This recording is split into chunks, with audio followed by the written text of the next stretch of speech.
The manager was as good as his word, Scarlowy continued. I came home from the works with 6 wheels and a cab. A cab is the latest thing for engines, he told me. I hope it will cheer you up after your disappointment. Renias chuckled. It cheered him up too much.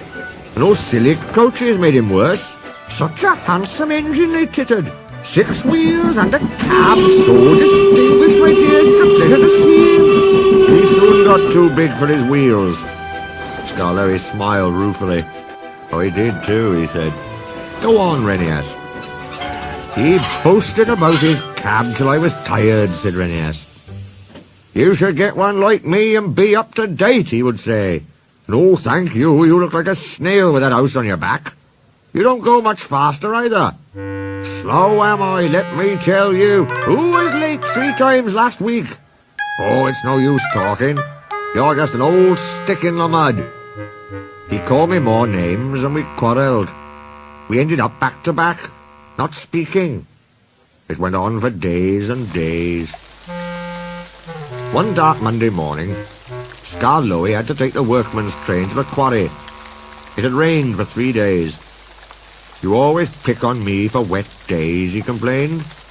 You, said Mr. Bobby. I've got a cab to keep us dry. Come on.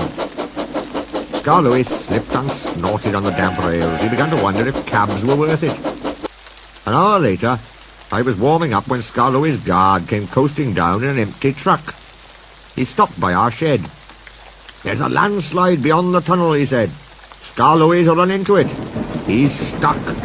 Show a wheel, Renias. Look lively. I'm sorry, Mr. Peter, sir, but that Scarlowy's too swanky. He says I'm a stick in the mud. He can jolly well stick in the mud himself. It serves him right. But, went on my driver, there's poor Mr. Bobby and the quarrymen. Does it serve them right too? The guard says the mud's like treacle. Oh dear, I said, that will never do. We must save them before they get sucked in. And off we puffed with 2 trucks and some workmen. Things weren't too bad after all.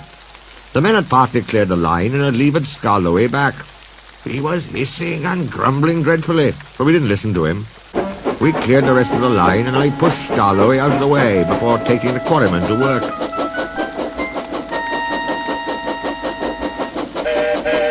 Mr. Bobby cleaned and oiled his wheels in motion, so when I returned with the coaches, I could help him back to the shed.